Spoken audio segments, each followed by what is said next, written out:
Hello বন্ধুরা, আমি Sudip and welcome to Filmy Tech. এখন আমরা কথা বলবো নতুন রিলিজ করা হিন্দি সিনেমা অরো মে কাহা দম থা নিয়ে। সিনেমাটার পরিচালনা করেছেন নীরজ পান্ডে এবং মুখ্য চরিত্রে আমরা অভিনয় করতে দেখছি অজয় দেবগনকে, আছেন টাব্বু। তো এই সিনেমাটা আমার কেমন লাগলো, একটু যখন আমি ট্রেলার দেখেছিলাম, যে টোনে এই ট্রেলারটা আমাদের কাছে একটা গল্প অফার করেছিল, সেটা অবশ্যই বেশ ইন্টারেস্টিং। এবং যেখানে নীরজ পান্ডের নাম জড়িয়ে যায় যে কোনো প্রজেক্টে, তার ডাইরেকশন, তিনি যখন থ্রিলার বানান, যেরকম আমাদের এক্সপেকটেশন তৈরি হয়, সেই জায়গা থেকে এই সিনেমা নিয়েও একটা এক্সপেকটেশন ছিল। আমি ভেবেছিলাম সিনেমাটা ট্রিটমেন্ট ওয়াইজ বা সিনেমার যে গল্প বলার ধরন, যে মূল স্ট্রেংথ নিয়ে আমরা কথা বলি এখন যে কোনো কন্টেন্টের, যে গল্প ওরিয়েন্টেড সব কাজ হয়ে গেছে, সেই জায়গায় একটা দারুণ কিছু অফার করবে। তো এই সিনেমাটার আমি যদি গল্প বলি, বেসিক্যালি অজয় দেবগানের যে ক্যারেক্টার, সেটা জেলে যায়, তার একটা ব্যাক স্টোরি থাকে এবং পরে এসে তিনি টাব্বুর সাথে যে অন্য একটা বিয়ে হয়ে যাওয়া এবং তারপরের যে ঘটনা, কেন তাকে জেলে যেতে হয়েছিল বা কি কি ঘটনা পিছনে আছে, এইসব বিষয়ে এই সিনেমায় দেখানো হয়েছে। এর বিষয়ে তোমাদের যদি জানতে হয়, তোমরা নিকটবর্তী সিনেমা হলে গিয়ে সিনেমাটা দেখতে পারো। সিনেমায় বেশ কিছু জিনিস আছে যেগুলো অসাধারণ, আবার বেশ কিছু জিনিস আছে যেগুলো একদম ওয়ার্ক করেনি। এবং একটা সিনেমার এই যে ব্যালেন্সের ব্যাপারটা নিয়ে আমি যদি কথা বলি, যে অসাধারণ কিছু অফার করছে আর কিছু জিনিস খারাপ হচ্ছে, তো একটা মিনিমাম ব্যালেন্স থাকে। যদি ওই গড়বড়ের জায়গাটা বেশি হয়ে যায়, তখন একটা সিনেমা ওয়ার্ক করে না। তো সেই জায়গায় এই সিনেমাটা কোন জায়গায় অবস্থান করলো, সেটা নিয়েও কথা থাকবে। প্রথমে এই সিনেমার যেটা জিনিস দারুণভাবে ওয়ার্ক করে, সেটা হচ্ছে পারফরমেন্স। বিকজ অজয় দেবগন একজন দারুণ মাপের অভিনেতা, টাব্বু একজন দারুণ মাপের অভিনেত্রী, এবং তাদের কেমিস্ট্রি, তাদের ফেস অফ, তাদের একসাথে স্ক্রিন বা তাদেরকে স্ক্রিনে দেখানো, সেটা কখনো সাথে কখনো একসাথে নয়, ওভারঅল তাদের প্রেজেন্স একটা আলাদা মায়াবী অ্যাটমসফিয়ার ক্রিয়েট করেছে। এমন এমন সিন আছে যেখানে চোখে জল আসতে বাধ্য। ওই যে ইমোশন ব্যাপারটা, ওই ড্রামাটা এত সুন্দরভাবে বিল্ড আপ করেছে পরিচালক, বা ওই সিনগুলোতে এত সুন্দরভাবে পারফরমেন্স এসেছে, একে অপরকে কমপ্লিমেন্ট করার ব্যাপার এসেছে, বা যে কিউগুলো আছে এত সুন্দরভাবে ম্যাচ করে, এত একে অপরকে কমপ্লিমেন্ট করে,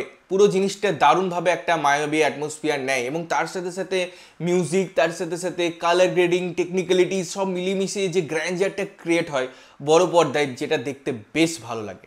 অবশ্যই মিউজিক এই সিনেমার একটা স্ট্রেংথ, বিকজ ব্যাকগ্রাউন্ড মিউজিক ওই সিচুয়েশনটাকে যদি সুন্দরভাবে উপস্থাপনা করতে পারে বা ওই জিনিসটাকে দারুণভাবে উপস্থাপনা করার সুযোগ দেয়, তাহলে পরে আমরা কানেকশনটা ক্রিয়েট করতে পারি। এবং যদি সেটা ফোর্সফুলি হয় বা বারবার হয়ে যাচ্ছে, তাহলে পরে কোথাও গিয়ে একটা মনোটোনাস ব্যাপার চলে আসে। বাট সেটা কিন্তু এই সিনেমার ক্ষেত্রে হয় না।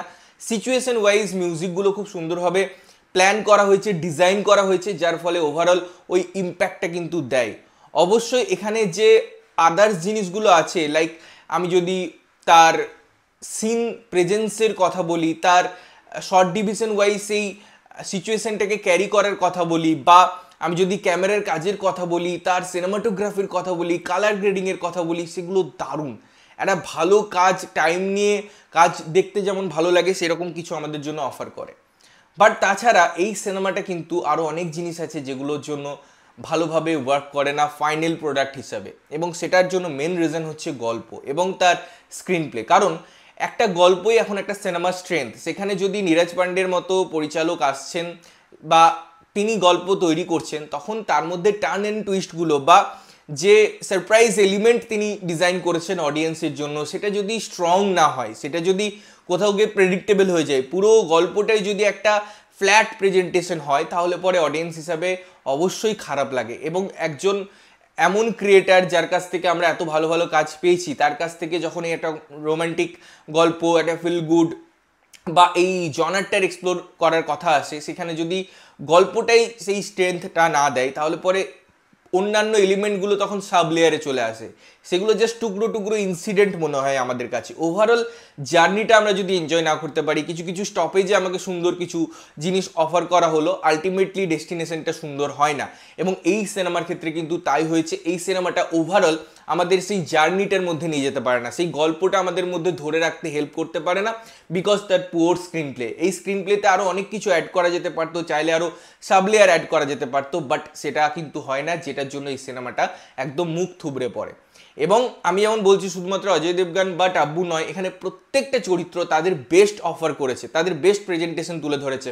সে যে কোনো ক্যারেক্টার হোক না কেন, কিন্তু সব কিছুর মাঝে শুধুমাত্র যেহেতু গল্পটা প্রেডিক্টেবল হলেও অনেক সময় যে আমি বলি যে এমন এলিমেন্ট অ্যাড করে দিল, এমন মোমেন্ট অ্যাড করে দিল যেটা একটা মোমেন্টাম ক্রিয়েট হলো, তার ফলে আমরা ইজিলি ওটার মধ্যে কানেক্ট হতে পারলাম, সেরকম সিচুয়েশনও কিন্তু এই সিনেমার মধ্যে নেই। সুতরাং আমার কাছে এটা একটা অ্যাভারেজ সিনেমা এবং আপনারা চাইলে দেখতে পারেন, বিকজ এই সিনেমাটা এমন কিছু অফার করছে, যেমন প্রথমের দিকে বলছিলাম যে ইমোশনাল অ্যাঙ্গেলগুলো সেগুলো কিন্তু খুব সুন্দরভাবে দর্শায়িত হয়। তো চাইলে আপনারা একটা অ্যাটেম্প নিতে পারেন, বাট নীরজ পান্ডের কাজ হিসাবে, এরকম ভালো স্টার কাস্ট হিসাবে কিন্তু আরও অনেক কিছু করার যেত বা জায়গা ছিল এই সিনেমাটায়। এই ছিল আমার মতামত এই সিনেমাটা সম্পর্কে। আপনারা যদি দেখেছেন কেমন লেগেছে জানাবেন, না দেখে থাকলে অবশ্যই গিয়ে দেখতে পারেন এবং দেখে এসে জানাতে পারেন কেমন লাগলো।